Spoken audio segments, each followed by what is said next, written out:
കോമളം, എടി കോമളം, സമയം 8 മണിയായി. എന്നിട്ട് കിടക്കുന്ന കിടപ്പ് കണ്ടില്ലേ? ഭർത്താവിന്റെ വീട്ടിൽ നിനക്ക് എങ്ങനെ കിടക്കാൻ പറ്റുമോ? കൊള്ളാം. എന്റെ മദറിൻലോയാ എന്നെ താമസിച്ച് എഴുന്നേറ്റാ മതിയെന്ന് പഠിപ്പിച്ചത്. സുനിലിന്റെ അമ്മ വെളുപ്പിന് എഴുന്നേറ്റ് അടുക്കള ജോലികളൊക്കെ തീർക്കും. അതിനിടയില് ലളിതാ സഹസ്രനാമം ഒരു പ്രാവശ്യം വായിച്ച് തീർക്കുകയും ചെയ്യും. എന്നാലേ ആ രീതി ഇവിടെ നടപ്പില്ല. നീ രാവിലെ എഴുന്നേറ്റ് അടുക്കളയിൽ ചെന്ന് ചെല്ലമ്മയെ സഹായിക്കണം. ഞാൻ ഈ വീട്ടിലെ ആരാ? അമ്മയുടെ മോളോ അതോ അടുക്കളക്കാരിയുടെ അസിസ്റ്റന്റോ? അല്ലല്ല, അപ്പൊ നീ ഭർത്താവിനോട് പിണങ്ങി ഇവിടെ വന്നത് സുഖവാസത്തിനാണോ? സുഖവാസോ? അതിന് ഈ സ്ഥലം മൂന്നാറോ ദേവികളോ ഊട്ടിയൊന്നും അല്ലല്ലോ. ഞാൻ സംസാരിക്കുന്നതിനൊക്കെ ഇങ്ങനെ ചാടിക്കയറി മുട്ടാപ്പോക്ക് പറഞ്ഞാലേ നീ എന്റെ കയ്യിൽ നിന്ന് മേടിക്കുവേ. അമ്മേ, എന്താടി? ഞാൻ 2 നിശ്ചയിച്ച ഇങ്ങോട്ട് വന്നത്. അമ്മയുടെ കയ്യിൽ നിന്ന് തല്ലി മേടിക്കാൻ ഞാൻ 5ഓ 10ഓ വയസ്സ് മാത്രം പ്രായമുള്ള പെൺകുട്ടിയല്ല, വിവാഹം കഴിഞ്ഞ സ്ത്രീയാണ്. അതായത് അമ്മയെ പോലെ ഞാനും ഇന്നൊരു വീട്ടമ്മയാണ്. വീട്ടമ്മയോ? എവിടുത്തെ വീട്ടമ്മ? ഹെടി, വീട്ടമ്മയാവണമെങ്കിലേ നീയും സുനിലും മാത്രമായി ഒരു വീടെടുത്ത് പ്രത്യേകം മാറണം. നീയേ എന്റെ മോള് തന്നെ.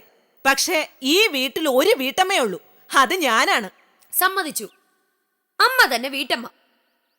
ഞാൻ ഈ വീട്ടിലെ ജൂനിയർ വീട്ടമ്മ. പക്ഷേ അമ്മ മരിച്ചു കഴിഞ്ഞാൽ ആ നിമിഷം എനിക്ക് പ്രമോഷൻ കിട്ടത്തില്ലേ? പിന്നെ ഈ വീടും റബ്ബർ എസ്റ്റേറ്റും ഒക്കെ എനിക്ക് മാത്രം സ്വന്തം.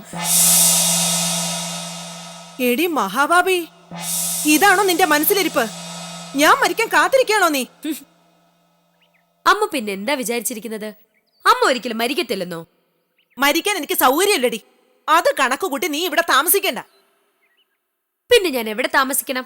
നീ പൊയ്ക്കോ, നിന്റെ ഭർത്താവിന്റെ വീട്ടിലേക്ക് പൊയ്ക്കോ. ഞാനൊരു ചെറിയ സംശയം ചോദിച്ചോട്ടെ? അമ്മ അമ്മയുടെ ഭർത്താവിന്റെ വീട്ടിലാണ് താമസിക്കുന്നത് ആണോന്ന്? നീ എന്റെ കയ്യിൽ നിന്ന് മേടിച്ചേ അടങ്ങുവേ. ഉത്തരം മുട്ടുമ്പോ ചൂടായിട്ട് കാര്യമില്ല.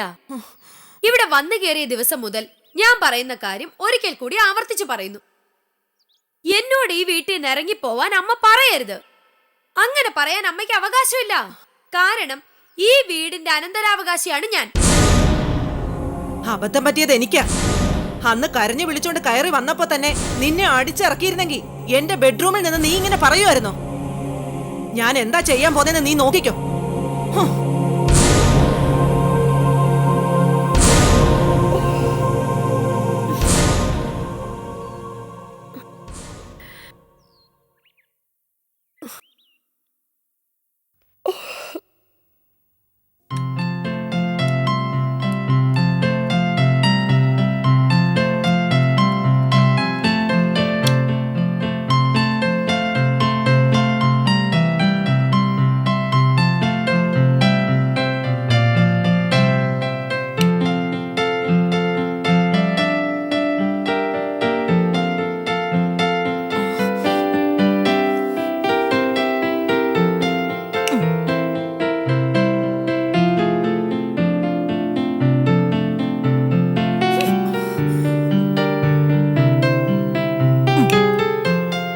എന്തിനാടി ആവശ്യമില്ലാത്ത സമയത്തൊക്കെ ഫാൻ ഇടുന്നത്?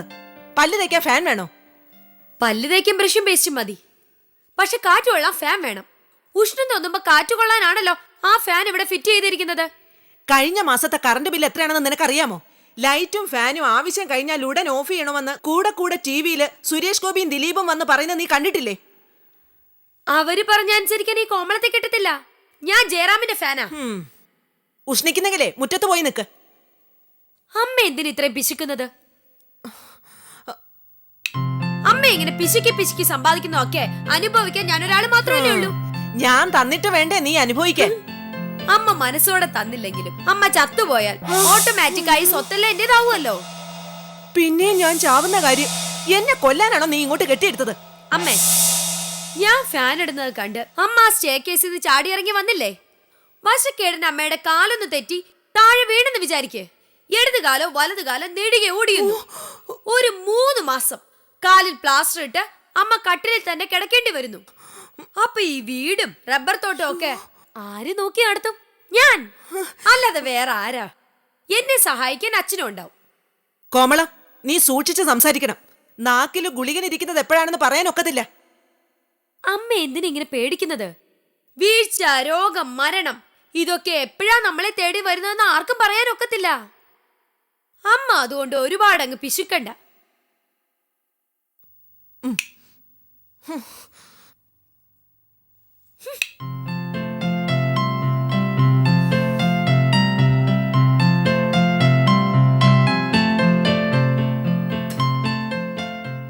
മോളെ, ഇപ്പം നീ എടുത്തിരിക്കുന്ന സ്ട്രാറ്റജി തുറന്നു കൊണ്ടുപോകണം.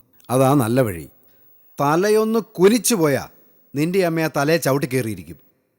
അതെ, അച്ഛൻ്റെ അനുഭവമാണ് പറയുന്നേ. നിനക്കെൻ്റെ മോറൽ സപ്പോർട്ട് എപ്പോഴും ഉണ്ടായിരിക്കും. ആ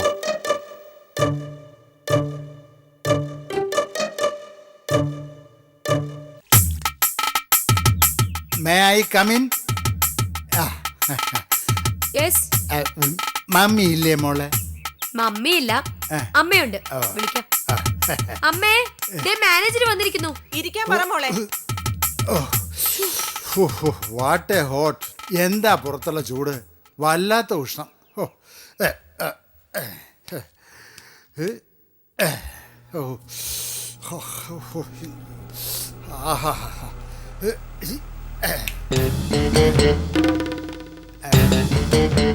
വൈ? കറണ്ട് ലാഭിക്കാൻ.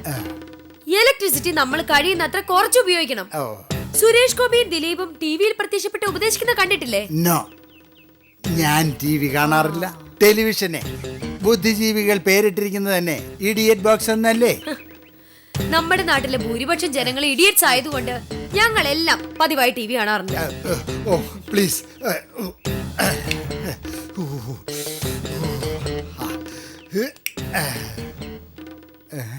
എന്താ കോമളം, കളിക്കുന്നു? എന്തിനാ സ്വിച്ച് ഓഫ് ചെയ്തത്? പാവം, വിയർത്ത് കുളിച്ചിരിക്കുന്ന കണ്ടില്ലേ? എനിക്കൊരു നിയമം, അമ്മയുടെ മാനേജർക്ക് വേറൊരു നിയമം. കൊള്ളാം. സ്വന്തം മകളുടെ വിയർപ്പിനേക്കാ വില അമ്മയുടെ മാനേജറുടെ വിയർപ്പിനാണോ? അമ്മ കഴിഞ്ഞ മാസത്തെ കറണ്ട് ബില്ലെടുത്ത് അങ്ങേരെ കാണിക്കേ. അകത്ത് പൊടി. എന്റെ മാനേജറുടെ മുന്നിൽ വെച്ച് എന്നെ ഭരിക്കാൻ വന്നിട്ടുണ്ടല്ലോ.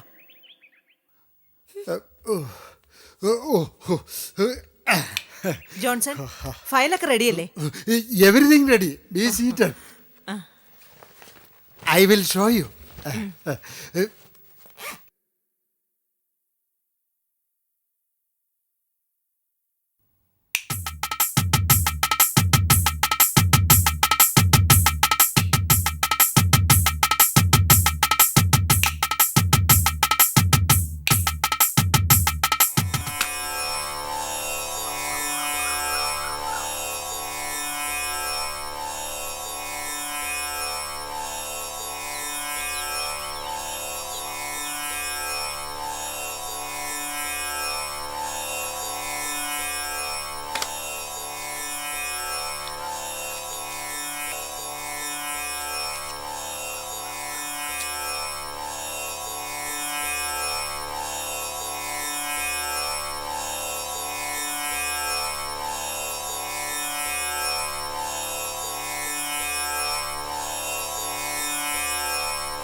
ഒരു വിഷയം തന്നെ ഞാനിങ്ങനെ വീണ്ടും വീണ്ടും പറയുന്നതിൽ അമ്മയ്ക്ക് പ്രയാസം തോന്നരുത്. നീ എന്തു പറഞ്ഞാലും എനിക്കൊരു വിഷമവും ഇല്ല.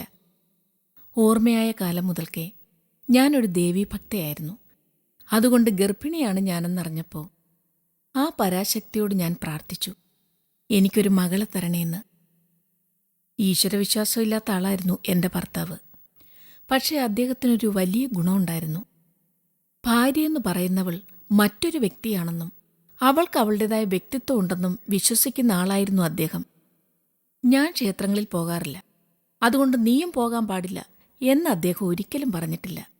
എന്റെ സ്വാതന്ത്ര്യത്തിൽ അദ്ദേഹം കൈകടത്തിയിട്ടേയില്ല. പക്ഷേ യൗവനത്തിന്റെ സ്വപ്നങ്ങൾ പൂർണ്ണമാകാൻ കാത്തു നിൽക്കാതെ അദ്ദേഹം നേരത്തെ അങ്ങ് പോയി. വേണമെങ്കിൽ എനിക്കൊരു പുസ്തകം എഴുതാം. അതിനിങ്ങനെ പേരിടാം, കിടപ്പറയിൽ നിന്ന് ശ്രീകോവിലേക്ക്. പറഞ്ഞു പറഞ്ഞ് ഞാൻ കാട് കയറി.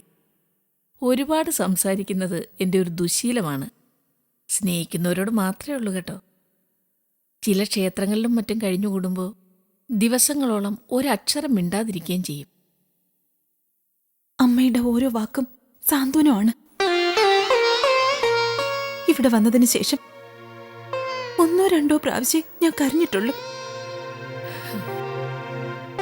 ഈ അമ്മ സ്നേഹം മാത്രമാണ്, കാരുണ്യം മാത്രമാണ്. നീ എന്തിനാ കരയുന്നത്? നീ കരഞ്ഞാ പ്രസാദിന്റെ മനസ്സ് മാറുവോ? മോളെ, ഞാൻ പറഞ്ഞു വന്നത് ഇതാണ്. ഞാൻ പ്രസവിക്കാതെ പോയ എന്റെ മകളായിട്ടാണ് നീ ഇവിടെ താമസിക്കുന്നത്. ഇത് നിന്റെ സ്വന്തം വീട്, സുനി നിന്റെ സ്വന്തം സഹോദരൻ. പിന്നെന്തിനാ വീണ്ടും വീണ്ടും നിനക്ക് ഈ പരിഭ്രമം? ഞാനിവിടെ ഇങ്ങനെ താമസിക്കുമ്പോ കോമളത്തിന് സുനിലിനെ കുറിച്ചുള്ള സംശയം കൂടുകയുള്ളൂ. അവൾ സുനിലിൽ നിന്നും കൂടുതൽ അകലും. ഞാൻ കാരണം സുനിലിന്റെ ഫാമിലി ലൈഫ് തകരാൻ പാടില്ല. കോമളം പറയുന്ന അപവാദത്തിനൊരു പരിധിയുണ്ട്. അവളുടെ അമ്മ എന്തൊക്കെ കഥകളാണ് പ്രചരിപ്പിക്കുന്നതെന്നറിയോ? പ്രഭയെ ഇവിടെ അമ്മ താമസിപ്പിച്ചിരിക്കുന്നത് വേറെന്തൊക്കെയോ ലക്ഷ്യത്തോടെയാണെന്ന്. എനിക്ക് ആ സ്ത്രീയെ കുത്തി മലർത്താനുള്ള ദേഷ്യമുണ്ട്. ഇത്തരം വാർത്തകൾ അന്വേഷിച്ചു നടക്കാൻ നീ ആരാ? ജേർണലിസ്റ്റ് ആണോ? നീ എന്തിനാ അസത്യം കേട്ട് കോപിക്കുന്നത്? കോമളം നിങ്ങളെ സംശയിക്കുന്നു. ആ സംശയത്തിന് ഒരടിസ്ഥാനവും ഇല്ലെന്ന് നിങ്ങൾക്ക് ബോധ്യമില്ലേ? അടിത്തറയില്ലാത്ത കെട്ടിടത്തിന് നിലനിൽപ്പില്ല. മക്കളെ, നിങ്ങൾ നിങ്ങളെ തന്നെയാണ് ഭയപ്പെടുന്നത്. നിങ്ങൾക്ക് രണ്ടുപേർക്ക് നിങ്ങളെ വിശ്വാസമുണ്ടെങ്കിൽ ഒരപവാദത്തെയും ഭയപ്പെടേണ്ട കാര്യമില്ല.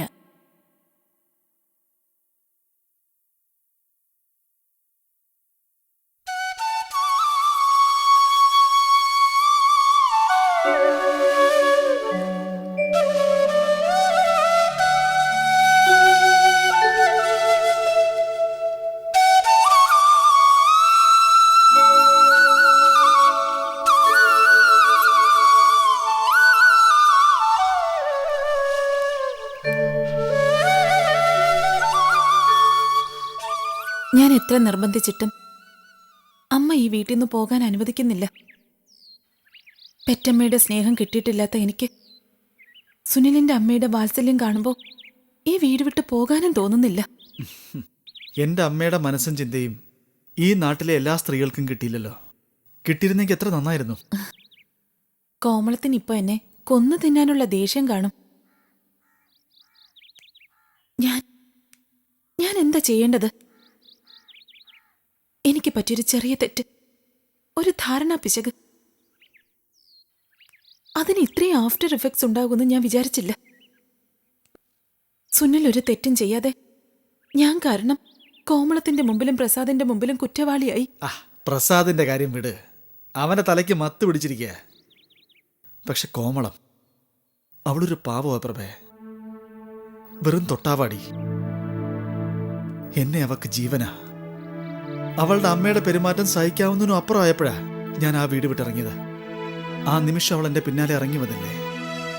അവൾ അമ്മയോട് പറഞ്ഞ വാചകം ഇപ്പോഴും എന്നെ ചെവിയിൽ മുഴങ്ങുക. കല്യാണം കഴിഞ്ഞ ഒരു പെണ്ണിന്റെ ഭർത്താവാണ് വലുത്. അങ്ങനെ ആയിരിക്കണം. അച്ഛനമ്മമാർക്ക് പിന്നെ 2ാം സ്ഥാനേ ഉള്ളൂ. ആ സമയത്ത് അത്രയും ധൈര്യം കാണിച്ചവളാ ഹോസ്റ്റലിൽ നമ്മളെ ഒരുമിച്ച് കണ്ടപ്പോൾ അമ്മ ഉപദേശിച്ചിട്ടും ചാടി തുള്ളി സ്വന്തം വീട്ടിലേക്ക് തിരിച്ചു പോയത്.